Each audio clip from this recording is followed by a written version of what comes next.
Hi everybody, and welcome to the first installment of Black Lives, Black Stories, a racial justice film series.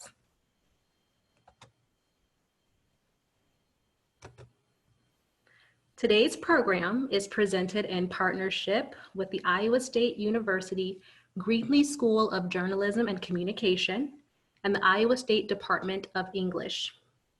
I'm Evie Brown, and I'm a staff member here at Ames Public Library, where our mission is to connect you to the world of ideas.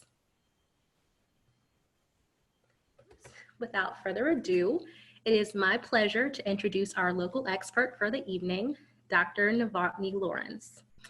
Dr. Novotny Lawrence is an associate professor in the Greenlee School of Journalism and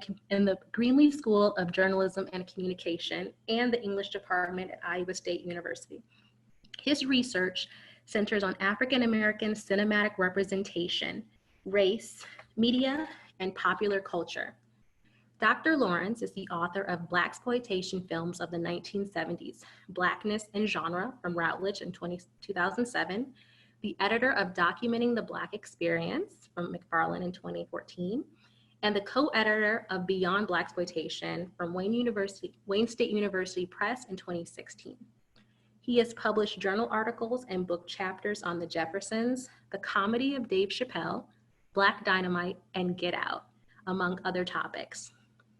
Dr. Lawrence has also been interviewed for Ebony Magazine, and he was featured on the There's Something About Dolomite podcast, which was released as a companion piece to the 2019 Eddie Murphy film, Dolomite Is My Name.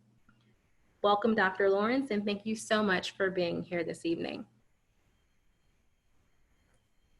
Thank you, Evie. I appreciate you. And I want to start off by just thanking you and Susan Gent for organizing this series. I think that it's critically important, particularly in this moment in which we currently find ourselves. And so it is an absolute pleasure to be a part of this. And I just appreciate you and Ames Public Library so much for putting this together. So thank you all. So where I want to begin tonight, and I want to apologize in advance to everyone here. I'm going to try to contain myself because I get excited when I speak about things like this. And in particular, it's because the era in which we currently live, this moment right now, the film that we're discussing tonight, I Am Not Your Negro, is very much about where we are today. And I'm going to talk just a little bit more about that here in a few minutes. But I do want to start off by saying that rather than just sit and just lecture at you all, I'm going to frame this in kind of a personal context.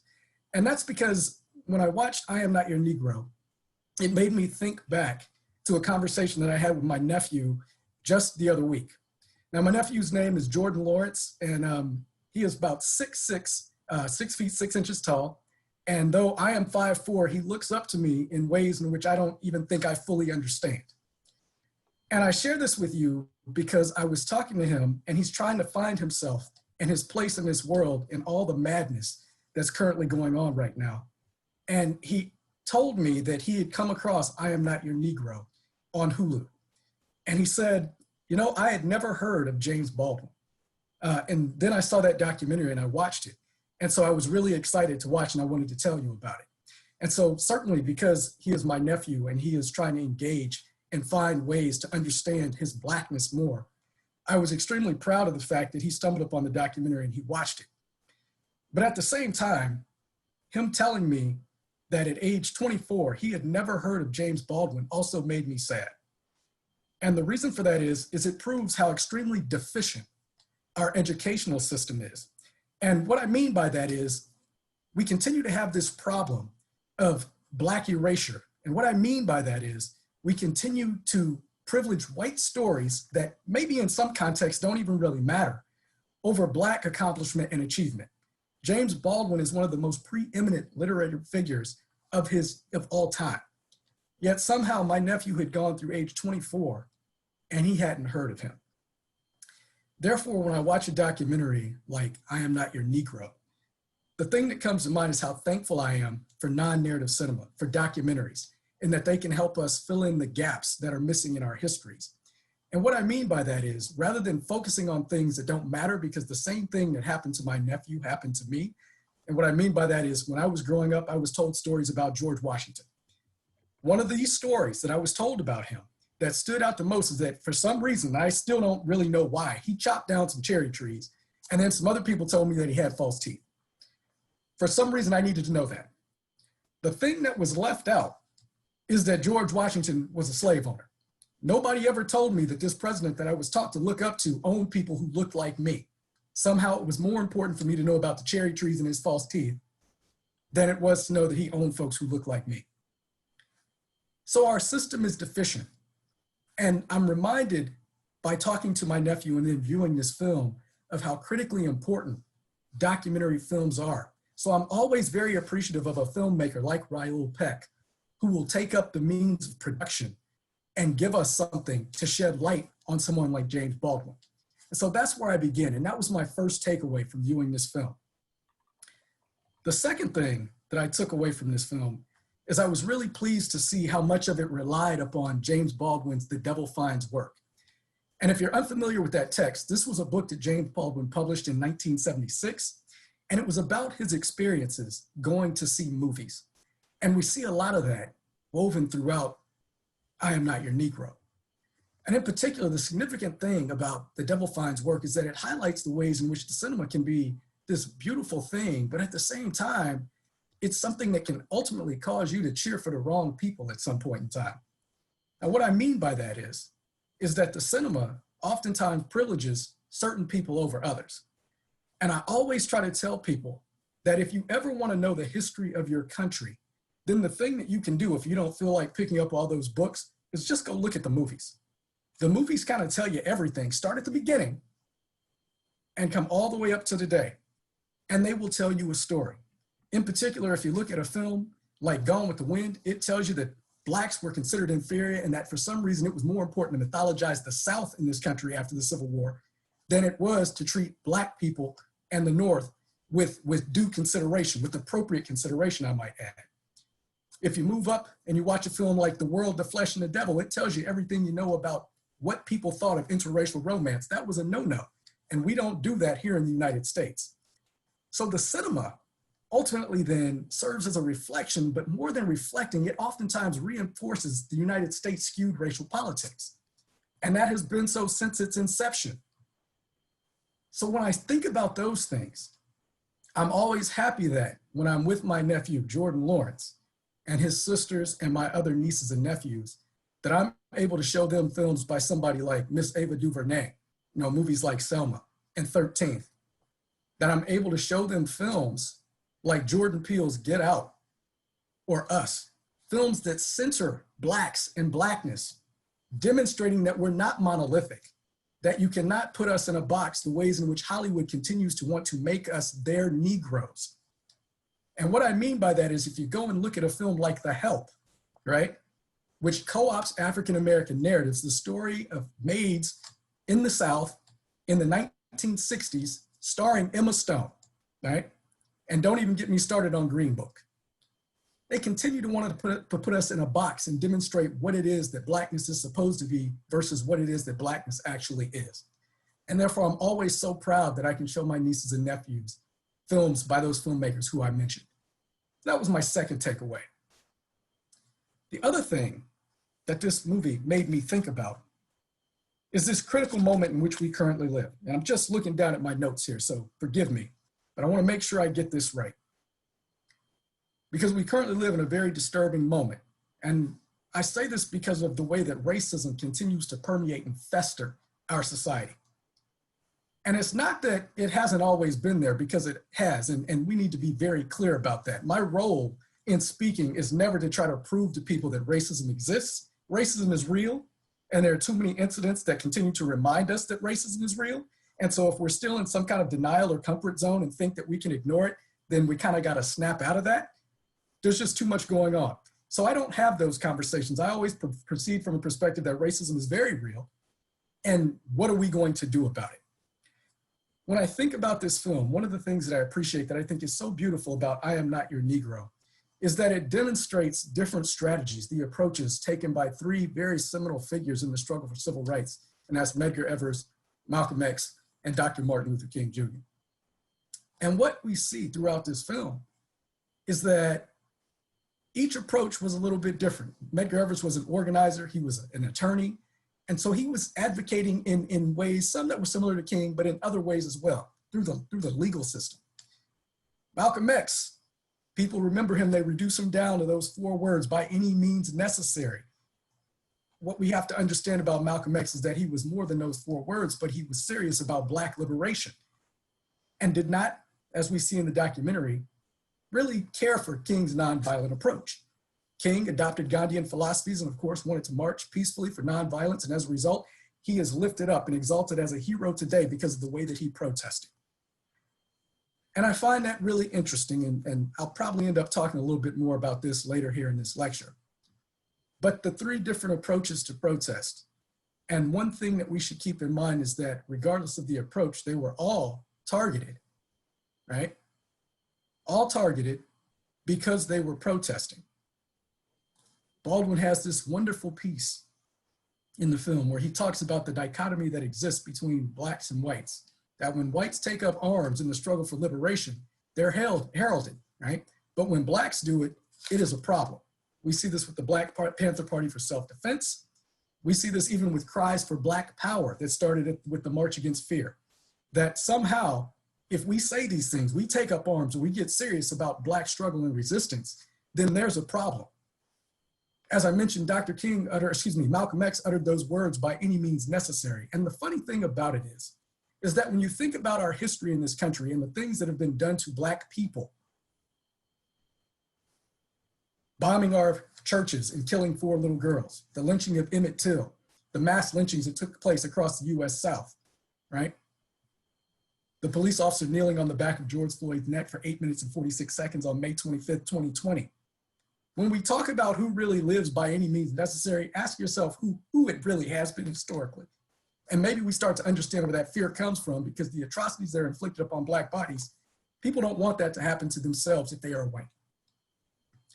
So it becomes really interesting when Baldwin talks about that dichotomy that exists between whites and Black folks taking up arms, because we've seen the same thing today. And this documentary is ultimately about the moment in which we live, even though it comes out in 2016. Now, I say that because I want to point to the dichotomy that exists. In April of this year, we had armed protesters who were white outside state houses in states like Michigan and North Carolina, protesting because they wanted COVID restrictions lifted. And they were exalted by that person who currently occupies the White House at that currently occupies that house on Pennsylvania Avenue, at 1600 Pennsylvania Avenue. Right? I told y'all I get excited, right? But they were exalted. Black Lives Matter protesters, Black folks and their white allies, right? And people of other ethnicities take to the streets to protest the murder of George Floyd, the public execution of George Floyd, and then later on the murder of Jacob Blake. And they're also for people like Breonna Taylor, right? Ahmaud Arbery, and they are denigrated. So we see that dichotomy is very much with us today, but at the same time, I have to say I'm very thankful for Alicia Garza, Patrice Cullors, and Opal Tometi for founding Black Lives Matter, because in essence, what we were trying to say consistently and have been since the emancipation of African slaves, right, 155 years ago, is that Black Lives Matter too. So as I'm watching this film, all of these things come to mind. And as much as, again, this film comes out in 2016 and we're looking back at Baldwin talking about his experience with Medgar Evers, Malcolm X, and Martin Luther King Jr., this movie is about where we live right now. So I promised you all I wouldn't take up too much time. I hope that you walked away finding some of those parallels too. And I am happy at this point in time to take some questions from members of the audience. Thank you all for listening.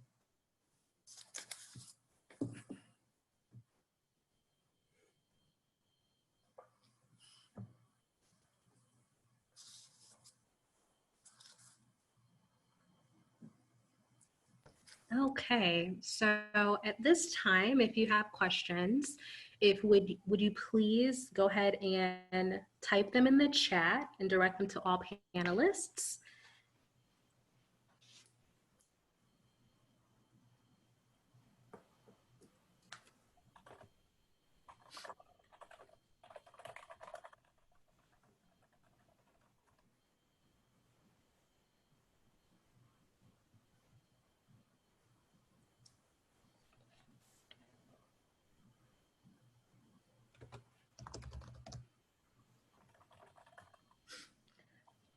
Okay, looks like we're still waiting, but I think I'll go ahead and start us off with a question. So I, was thinking about kind of the cinematic history. You say if you want to kind of learn the history of a country, you kind of watch the movies, and I'm curious, you kind of led with Gone with the Wind. I'm thinking of like Birth of a Nation, right? Was like screened at the White House. I'm Mhm. curious, this is super meta, but if you could speak to your interpretation of like what U.S. history in the case of like race relations means or is symbolized by our cinematic history from like birth of a nation to like today. Yeah. Yeah, no, that's a great question, and it's actually one that I'm really happy to answer. The Birth of a Nation, you're exactly right, and I didn't go there because so often people go there when we talk about films because it is undoubtedly the most racist film ever made. And we're not talking about the Birth of a Nation that came out, in 2016. We're talking about the Birth of a Nation that came out in 1915. It's directed by a guy named D.W. Griffith, and it was based off of a novel called The Klansman, and another one called The Leopard Spots. So together, this guy named Thomas Dixon had written these novels, and he ends up turning them into a screenplay, and that becomes The Birth of a Nation. Excuse me, The Birth of a Nation. The thing about that movie is, it is the first to feature prominently 5 archetypes that are the title of a book by an author named Donald Bogle. And those archetypes are Toms, Coons, Mulattoes, Mammies, and Bucks. And in essence, it's the only film to feature all 5. And they're all based on the most egregious stereotypes that you can think of Black people. That Black people are dumb, that they're lazy, that if they're in slavery, they're content and know their place. And those are virtuous Black people who are content to be, someone's Negro. And so the film is really egregious. The thing about it is that when it came out in 1915, it revolutionized cinema. For example, it was 3 hours long in a time when films were generally about an hour long, maybe just a little bit more. It was such an epic film that they were able to sell that movie, or excuse me, sell tickets to the movie for $3 when that admission was unheard of at the time. And so it's this epic, but the thing that really makes it egregious in addition to the stereotypes is that at the end of the movie, the Klan rides to victory. It is the Ku Klux Klan who emerge as the victors in that film, because the film tells the story of the antebellum, the Civil War, and then the Reconstruction period. So the Klan are the heroes. So if you think about any Western film in which you see the cavalry ride to victory, that's the way the Klan rides to victory in that film. So therefore, it tells you who's superior and who's inferior. And that film is so significant in motion picture history because it kind of establishes the ways in which Black people would be depicted in films moving forward. And so this is on up, through the 1950s that we would see these overt manifestations of these archetypes, the Tom, the Coon, the Mulatto, Mammy, and the Buck. And then as racism in this country starts to shift from overt to covert, what happens is we start to see traces of those archetypes. And arguably, we can still see traces of those things today. And so the reason I say go look at the movies is because it tells you what happens when there's a cultural shift, how Blacks were first thought of, and then kind of where we are today, which is in this period where there seems to be this emergence of Black films. And people are really excited about the state of Black films. And I mentioned people like Jordan Peele and Ava DuVernay having opportunity. But we have to always be mindful to not get too excited when this happens, because it's nothing for Hollywood to treat Black people like fads, like we're here one day and we're gone the next. We've seen this with several film movements or eras in the past, whether it's the hood films of the early 1990s or even the blaxploitation films of the 1970s. So I think that's kind of the way I think you can see histories work through cinema. And I'd love to go through more detail, but I'm sure we have questions. So I'll stop. Yes, thank you so much for that, Dr. Lawrence. It looks like we got a question from Nina. So Nina, if you would like to go ahead and unmute yourself and go ahead and address your question to Dr. Lawrence. Thank you. All right, thanks for letting me speak. First off, I want to say that I don't remember where I heard this, but I was kind of taught that the Black Lives Matter movement was really violent and like I wasn't supposed to support it in school. Mhm. And so that I didn't really follow that, like, but I didn't really go out and learn more about it. Mhm. And then second off, I want to become a police officer, Uh, and I want to know what I can do as a police officer when I meet someone who's colored. Like, how can I make them feel safe? well, first, and I mean this in the nicest possible way. Don't call Black people colored. Right. Yeah. That is a term that is very much connected to histories of Jim Crow in the South and segregation when we had white bathrooms and colored bathrooms, and it is a no-no. So Right. Black, African American, you want to begin by that, and so I would make sure that that's one of the things you kind of got to learn. Okay. The other thing is that when we talk about policing, I think that it's important to note that when we talk about Black Lives Matter, we are talking about police officers who abuse their authority, right? Yep. So the thing about it is that treat people with dignity and respect and don't abuse your authority. And when there are officers who do, we have to break that thin blue line and call them out as well. I am a professor. I am always appalled when I hear that professors have treated students badly. I don't think that people are mad at me, but I will not hesitate to take one of my fellow professors to task if they are not doing the things they need to do for their students. Yet somehow police officers are the only profession where it seems like we can't do that, right? Like you say one cop abuses their authority and then it's all cops. It's like, well, no, there can be good cops and bad cops. So we have to break out of that. So in being a cop, you have to ask yourself what kind of cop you want to be. And there will be tremendous pressures, right? But the goal is that you have to see and value people for who and what they are. Because if you don't, then they're othered. And when you other someone, it's easy to kneel on the back of their neck for 8 minutes and 46 seconds, because that's not a person, that's a perp. So there are problems with the institution, you know, and I would say this goes to training in academies and then what happens like in police departments that you're going to have to navigate and probably break through. And that's why people call to defund the police, because we need to be considering these things. And I would say, educate yourself a little bit more about the Black Lives Matter movement, because what you mentioned is a myth. It's a common myth that Black Lives Matter is violent. If we think about this in the aftermath of the execution of George Floyd, 93% of the protests after George Floyd were peaceful. 93%. But you hear about the other things, right? Yeah, definitely. So I would say do some reading about that. There's a great article, like Google myths about Black Lives Matter, and you can start there. And then I would also suggest reading Dr. Ibram Kendi's book, How to Be an Anti-Racist. All right, thank you. Thank you so much for the question. I appreciate it. Okay, yes, thank you. Looks like we had a question from Walter. Mhm. So Walter, whenever you're ready, if you'll go ahead and unmute yourself. And if you'd like to share your camera, you can. And go ahead and address your question to Dr. Lawrence. Thank you. Thanks. Hey, Dr. Lawrence, thank you very much. Appreciate being here to educate us. My question is, so Black Lives Matter, of course, this is a movement to reckon with. Mhm. Do you think it would have been more effective? And I don't mean to sound like it's not, but I'm just thinking if we had the Martin Luther Kings or Malcolm X and others to lead such a movement, do you think we'll make more strides, or it is the best way right now based on where we are today? Thanks for the question. I think that there's some interesting layers. First of all, I think that Black Lives Matter has ultimately been very successful, particularly when we talk about it beginning in 2013 to where we are now.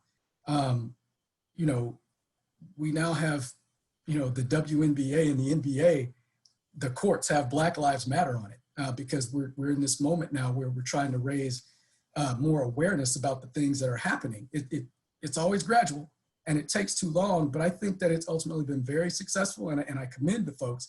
And I think some ways, because as I talk about in the previous question, that 93% of the riot, or excuse me, the protests being riot free, so to speak, or looting free. You know, we call those things uprisings, but 93% of the protests being peaceful, I think that King is very much there. and he informs those things. His legacy is still with us. The other place in which I find it interesting is it's kind of a shame in that we have to consider it progress in some ways, in that the leaders, the founders that I mentioned, have not been killed yet. And I say that with all seriousness, because we have to remember what happened to Dr. King. He lost his life. So as much as people exalt him, I think all too often people forget what the end was, that some racist killed him. James Earl Ray shot and killed Martin Luther King Jr. and took him from us. So who knows what would happen, what would have happened had he still been alive. But I just think that those are some of the things to think about. But his legacy lives on in Black Lives Matter.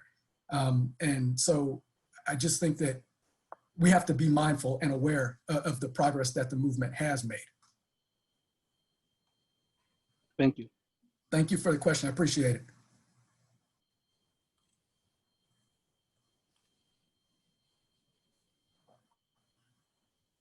All right.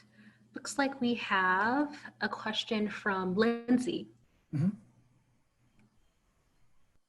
All right, so I wrote a novel over here, so I'm gonna try to get through it quickly. Okay. But similar to what Walter was asking, you know, we do, and you talked about the founders of the Black Lives Matter movement, but the leadership looks very different. Mm-hmm. You know, we don't necessarily see those leaders Mm-hmm. in the media all the time as spokespeople. Mm-hmm. So can you just talk about the difference in this leadership, how it relates to the increase in use of organizing through social media or through other technology, while we still recognize that maybe, you know, regarding like FBI monitoring and the danger to those organizers, like how that affects the organization. But, you know, what effect do you think that the difference in types of organizing and leadership and how the leadership looks affects the perception of the movement today by the media and the public in comparison? Yeah, that's a great question. And I think that, you know, the place I'll start is, because of the proliferation of social media, because it's so prevalent, I think that for some people, that's why one of the myths surrounding Black Lives Matter is that it's kind of disorganized, because it's all over. And I was reading a piece the other day that was talking about how, you know, anyone can start a chapter of Black Lives Matter, right? And so I think that has taken away a little bit of the sting for some people, or some people have started to think like that it's disorganized. The other thing is that the notion of people who say participate in activism on social media, you know, there's that term that people will say, well, if you're not out in the streets, then it's not real activism, it's slacktivism. And so I think that like that is a problem too for some people, that they don't see it as a serious thing. And you have some people sitting at their computers, but they're not organized and out in the street. I think the role of media has also kind of made it difficult in some ways to take it as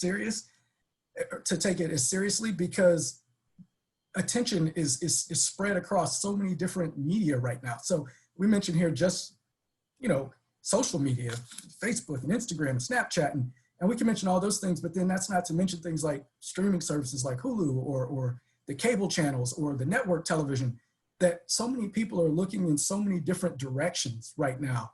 And that whether that's searching to be entertained and escape, or to find ways to engage with the things that are happening in regard to protests and these movements against social injustices, that it feels like there's a separation. Whereas in the 50s and 60s, television, you know, existed in a very different way. It was largely network. It was, you know, network television, ABC, NBC, CBS. And so these channels weren't competing for the attention. And so when Dr. King strategized to use television to capture the brutality, if people watch TV, they had to sit there and they watch it. They couldn't go and watch Hulu instead. And so I think that that's kind of had a significant impact too. And it makes people start to think that maybe this movement isn't as organized or as serious. And then in addition to that, the role of niche media too, that you can go to media, you can get exactly what you want. For example, CNN is going to cover Black Lives Matter very differently than Fox News.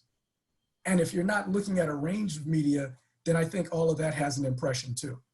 So I think that, you know, and what it does is, and we don't see the leadership, they're not as visible, they're not as out in front. And so therefore, I think that that's what leads to some of the mythology surrounding Black Lives Matter.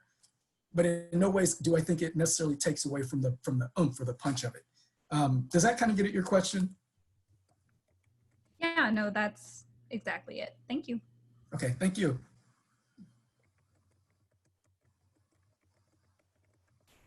Okay, let's hear from Omar. All right. I guess my video is not working. Could you comment on the romanticization of mixed race people in media? Often we're portrayed as Black, a token Black person if we exhibit enough white habits, or erased if we act too Black. Mm-hmm. And so in particular, I want to make sure I understand your question. You talk about portrayals of biracial people? Yeah. Okay. Me, for instance, my mother, she's Black and white. My dad, he's Pakistani. The place I grew up in was in Milwaukee in the north side, a dominantly, Black neighborhood in a mostly segregated city where I wasn't really able to personally be mixed. I was mostly just seen as Black. Okay. I understand. Thank you. I think that there's a long history, and I mentioned movies, and I'll kind of go back to this. One of the character types that I mentioned, which is called the tragic mulatto, which is a negative term. We don't use the term mulatto anymore, but it was acceptable early on. Is that character type was ultimately a biracial character, and anytime that character was featured in a film, it was done so to discourage interracial relationships. So there's this long history of showing these characters. We look at a film like Imitation of Life. There's a 1934 version, and there's another version in 1958. That character is always suffering. They're always tragic. And it's because of what they call their divided racial inheritance. They don't know what they are. Are they Black? Are they white? Like, we don't know. So it functioned as a warning against interracial relationships. And so this is and it's actually part of the production code. The organization or the thing that governed early movies, it forbid interracial relationships. And then when it did feature them or a biracial character, you never saw how they were created. So you didn't see the Black man and the white woman, because that was really what was at stake. It was relationships between Black men and white women. So we didn't have that. So for an extended time, there were very few, if any, portrayals of biracial people in movies. Now, as we moved into the television era, like cinema started to change a little bit. And today we're at a place where in some ways we're just now starting to recognize that there actually are biracial people out there, and heaven forbid, like, oh my goodness, what's this revelation? Oh, even biracial folks around us, right? So we're just now starting to recognize that. And so what I see in particular is that in some ways there's been progress, but those character types that you mentioned, I think are what happens to people of color across the board, that they're the token, think of the number of times you see the movie with the predominantly white cast and one person of color, or the TV show. Go look at many other shows on network TV, and you'll have, it's a group of white folks, and then there's the one token. So I think that happens to a lot of folks, and it's not necessarily connected to being biracial. But now that we're starting to acknowledge, at least, and showcase that there are biracial people out there, that's progress, but it's how we do it.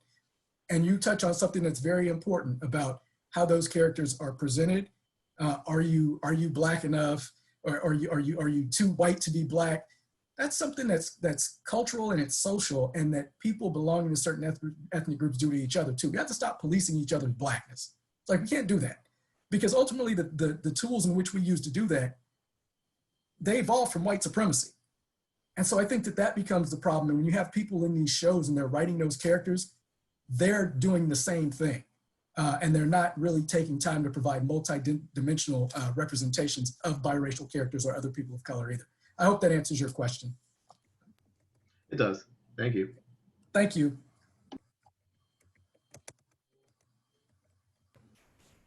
Okay, looks like our next question will come from Spoons. Hello, this is Mark and Brenda. We're both here, but this is Brenda. Mark. My question is about, in so many of the measures of disparity, you look at wealth and power and security, the future of change is almost always framed as zero sum. For you to gain, I have to lose. For you to be more secure, I have to be less secure. For all of those things, I don't hear very many people talking about it as anything other than that. The one, Betsy Hodges, former mayor of Minneapolis, is a person who speaks as a white person working on racism with other white people, but she speaks about that's not what it is. It's better for everybody. But I guess I'm interested to hear you speak to that. Why is it that it's always, or mainly, framed as someone's got to lose for someone else to gain anything, and how do we get beyond that? Yeah. Well, I think that in some ways, I would, I don't have all the answers to why that happens, but I certainly think that media is a part of framing it that way. Even if we go back to, the video clip, and again, it's not just now, but if we go back to the video clip, if you had an opportunity to see the supplemental materials, where in the Kerner Commission, former Senator Fred Harris was talking about how his dad thought that making amends to what had happened to African Americans in this country meant that he had to pay more taxes to help Black folks. I think that we have to start having very honest dialogues about what this stuff means in the media. And we also have to start teaching it at all at all levels of our education systems as well. This is one of the ways in which we're still extremely deficient. We don't want to talk about race in this country, and we've never fully reconciled with slavery in this country. Yet we're still haunted by the ramifications of slavery. So I think that we have to start having those honest dialogues and really truly informing people. And then what has to happen is that we have to realize that in order to make a more equitable society, what if we do have to sacrifice something? I don't necessarily think that has to be the case, but so what? The commitment to diversity, even sometimes, excuse me, inclusiveness or equitability, maybe there is a sacrifice. But if you do, and you hate the injustice more than more than you love the privileges that you have, then that's nothing to sacrifice. And so you have to be committed. You can't be committed until you're asked to give something up. And I always say this about people all the time. If you want to know how committed somebody is to a cause, ask them to give something up. And that's when you find out. And, I don't want to make it black and white like that, but people have to really start caring about other people. And in particular, you got to care about people who don't look like you or belong to your class status, or who don't share your sexual orientation, right? Or your gender. This is across the board. And if you can become committed to those things, then I think you become more open and honest to hearing and learning about them. But if you don't, then you'll be the same selfish person. Like, we need to be more selfless, not selfish. And so, in my opinion, that's what the work is about. I hope that answers your question. Yeah, thank you. Thank you. Okay, next we'll hear from Mary, and I think we fixed the video thing. So if you would like to turn on your camera, you may at this time as well.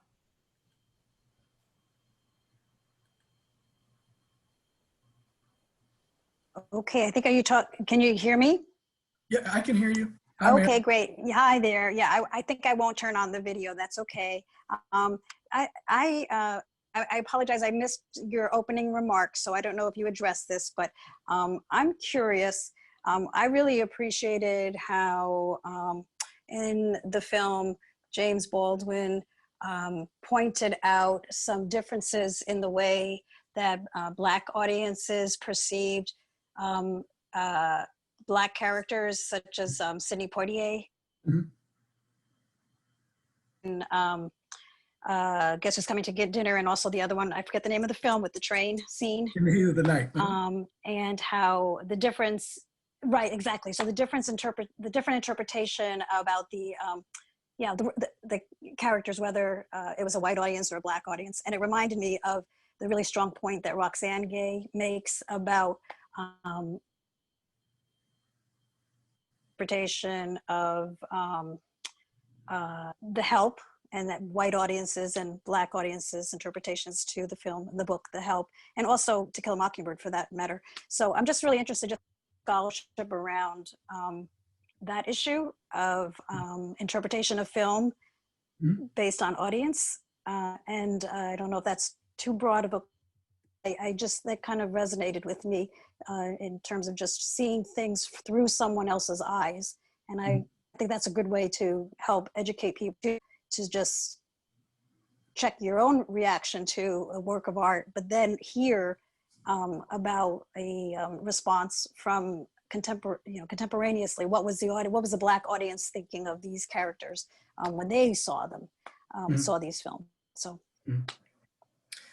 Yeah, I think that's an interesting question, and the place that I'll begin is that, first of all, there's no speaking for the entire Black audience. It's like we're not a monolith, and so certainly in the 1960s there were, of course, right, really, and I'm just saying, I've got to say it, right? So there were some Black people who really enjoyed Guess Who's Coming to Dinner, and some who did not, and in particular, it was an interesting situation at that point in time in that you had people, it was the youth in particular who were really pushing back against a film like Guess Who's Coming to Dinner and Sidney Poitier, because they had watched their folks grow up in this, engaging in nonviolent participation, and had seen Poitier be the biggest movie star in the world.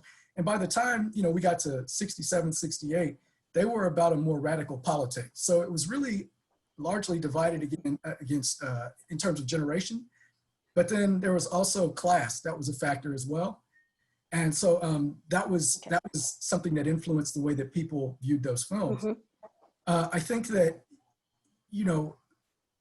a film like The Help, I did actually touch on that. I pulled about The Help. I absolutely loathe that film.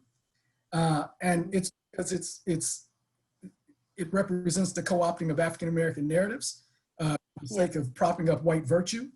And I think that it's very clear about that. That movie is not, that movie's about Emma Stone. When we talk about films like that, what I always ask people to do is, if you go in and you enjoy it, and I'm not gonna tell somebody that you're wrong, like, don't watch that movie. I try not to tell people what to watch, but I do ask people to step back and really think about the narrative that's being communicated, and understand why a segment of Black people might not like that film, because there are actually Black people who like that film. But the other side of it is to engage with something that you like and try to see it from a different perspective, because that's always the challenge. It's easy to be critical of things you like. Things you don't like, rather, right? The tough thing is to be critical of the things that you like. And so The Help is actually one of those, it was a runaway success, but that movie is not really about Black people. What happens to the maids at the end? They're still maids. Emma Stone has a great career. She goes to New York. That movie's about her, and she's the star. I think that movie is part of the problem. And even Viola Davis, who stars in the film and is always fantastic in everything she does, has said she regrets making The Help because she says the wrong voices were put to the forefront. And so I think that it's about understanding that no audience is a monolith, and then in particular, Black people and other people of color are not monoliths, and trying to understand what those things are communicated, what things are being communicated in these films, and why someone might not like them, right or otherwise. Right. Thank you. I appreciate the question.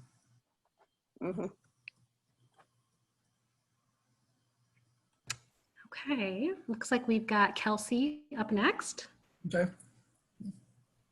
Hi, Novotny. Can you hear me okay? Hi, Kelsey. Hey. Let's see. Can I? Oh, no, unable to start video. I thought in I Am Not Your Negro, one of the pieces that I thought was the most powerful was how they interspliced the different films into it. So you were seeing like this representation almost as like, a timeline of how things have changed. And I know like this is definitely your jam. But I'm wondering, because I feel like they obviously focused like earlier in history. Sure. I'm wondering what you think of Black representation now in film. So like, within like the last 5 to 10 years. Yeah. And, can you speculate, or have you thought about what it might look like, in the next 10, 20, 100 years? Who knows? Yeah, I appreciate the question. Please understand, I try not to be a pessimist. I'm not all doom and gloom. We're in this exciting moment. And I think, I mentioned Ava DuVernay and I mentioned Jordan Peele. There's some really interesting shows, High Fidelity, which was on Hulu. Won't get a season 2, but that's there. There's a great show called Woke that's currently airing on Hulu. And we're seeing this moment, this groundswell, so to speak. We have films like Moonlight, Widows, If Beale Street Could Talk, and all these movies are coming out that center Blackness. And so it's really exciting because the thing that it's doing, and it connects back to the question that Mary asked, is that it's demonstrating that Blacks are not monolithic, that we are a range of things, and exploring, Black life, identity, and culture in really interesting ways. And I find it really exciting. The problem is, right, where I become leery, is that this tends to happen sometimes. Hollywood has this way of treating people of color like fads. So I'll go back even maybe like 20 years, and there was what they were calling the Latin invasion, where it was people like Ricky Martin and Jennifer Lopez, and they were all over the place. There were all these songs and films coming out, and they had arrived, and then they disappeared. In the 70s, we talk about blaxploitation cinema. We had Shaft and Superfly and Foxy Brown and Coffee and all these movies that were featuring these Black actors, and then after 5 years, they were gone.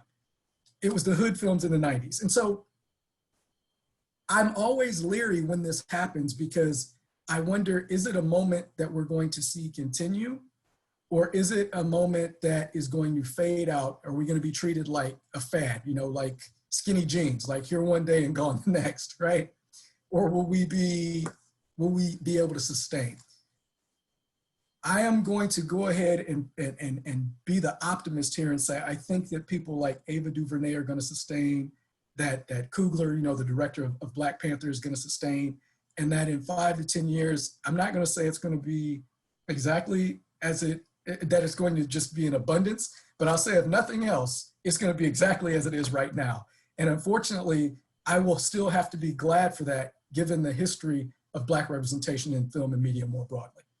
I hope that answers your question. Thank you. You're welcome. Thank you. Okay, so if we had any other questions, we are approaching 8. So if you had any other last questions, go ahead and put them in the chat. Otherwise, we'll go ahead and start wrapping up.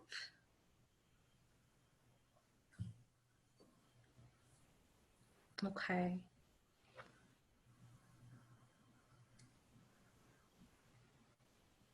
Oh, we do have some questions. Okay, let me just take a look in the chat. If you did pose a question, make sure that you put it in the chat so we can read it. I apologize if I missed a couple. Okay.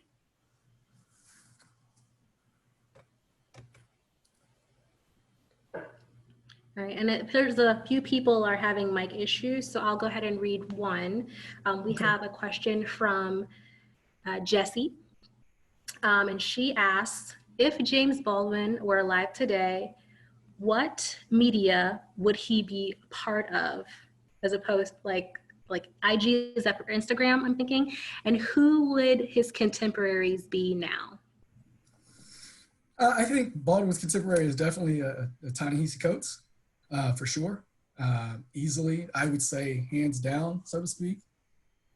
I think his media, and I want to make this short, I think James Baldwin would absolutely have loved Get Out and If Beale Street Could Talk. And again, I can only speculate, and if I'm wrong, then, James Baldwin, forgive me. But I think that he would love those films and the way that Black identity is presented. I think that he would also probably have loved Moonlight. And I say this because one of the things that the documentary does not go into enough, they don't talk about his sexuality. And I think that he would have connected with Moonlight as a result. So of what that film's about. And we're going to see that one as a part of this series too. But those are just a few examples, and I'll stop there for the sake of brevity. Thank you. Looks like we have a question from Neha. Hi, can you hear me? Yes, I can hear you. Yes. Hi. Okay, I wanted to ask what you think about representation in the media, particularly Black members of the LGBT community. And I know you were talking about Moonlight, but I wanted to know more about, especially because if you think about Stonewall and other movements that were started mostly by Black LGBT members, and they started the ballroom scene and everything like that. So there's a good show that I watched that's called Pose, which highlights a lot of that. So I was wondering what you thought about that kind of representation, and if you think we'll be seeing more in upcoming years. Pose is on my list. Been told that it's fantastic, so that's on my list. No, you know, I think that similarly, there's the parallel between Black representation and LGBT representation, and then certainly we expand the LGBTQIA plus communities. In that early on, certainly denigrated in films. There were 3 primary caricatures used to do that. It's called Sissy, Victim, and Villain. And you know, that kind of like where members of those communities stood in society was a prominent part of our media. Today, I think that it's kind of the same as I say when we talk about Black representation. In some ways, there's great strides. You mentioned Pose. I think about you know, the L word is back as the L word. I think it's Generation Q or something like that. I forget the exact title. Some wonderful films, Moonlight, Call Me by Your Name. You know, so we're seeing some of these films and these representations. I think where we still struggle is which representations of trans communities. Certainly, you know, Laverne Cox cannot be the only person who was prominently showcased. You know, she was on Orange is the New Black. I would say that we have to do better in regard to trans communities. There's been very few films. Tangerine comes to mind, which features actually, you know, trans people playing trans characters. So there are ways in which we have to do better. And in our media, we also have to talk honestly about the persecution and oppression of trans people in our media as well. So I think that in terms of gay and lesbian representation, we've gotten somewhat better, but we still have a ways to go because that still causes a significant uproar among a segment of our population. And so I will end there because, again, the sake of brevity, I know we have to wrap up, but I would say there's an ebb and flow there too. We're doing better, but boy, we have progress that we have to make. Thank you. Thank you. Okay, Dr. Lawrence, do we have time for one more question? Absolutely. Okay, All right. we're gonna turn it back over to Spoons. Okay.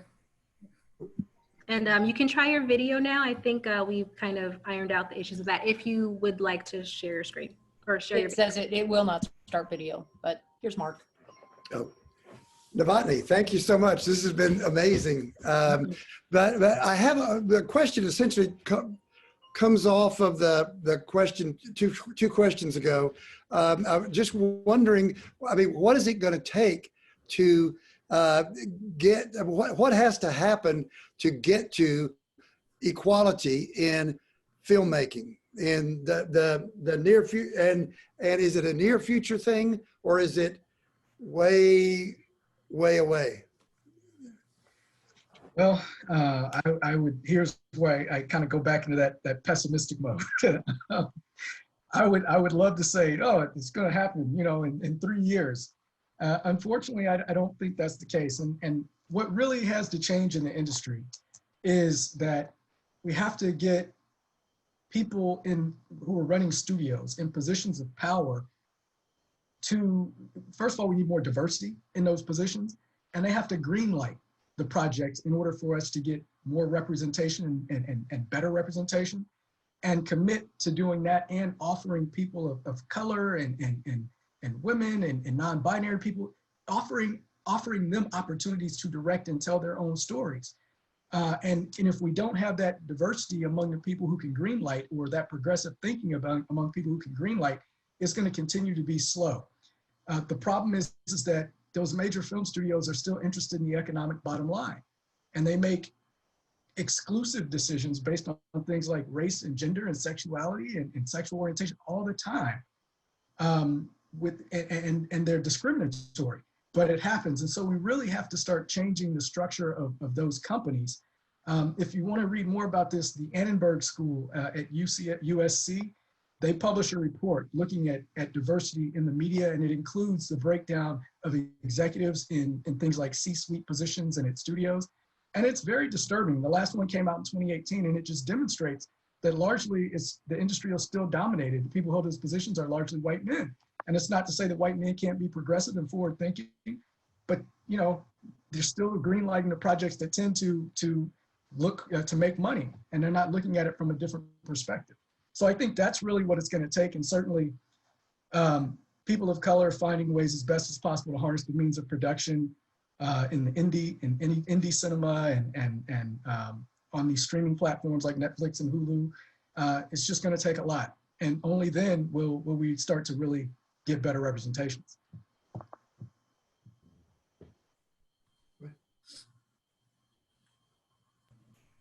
Did I answer your question?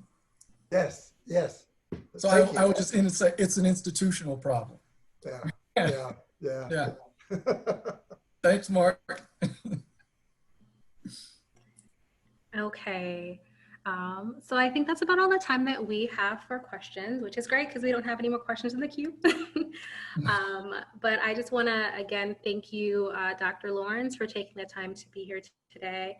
I'm going to share my screen really quick so folks can see the next films that we'll be discussing and when we will be discussing it. Would like to join us for our next discussion in Black Lives, Black Stories, the Racial Justice Film Series. We'll be discussing For Akeem on Monday, October 21st at 7 o'clock.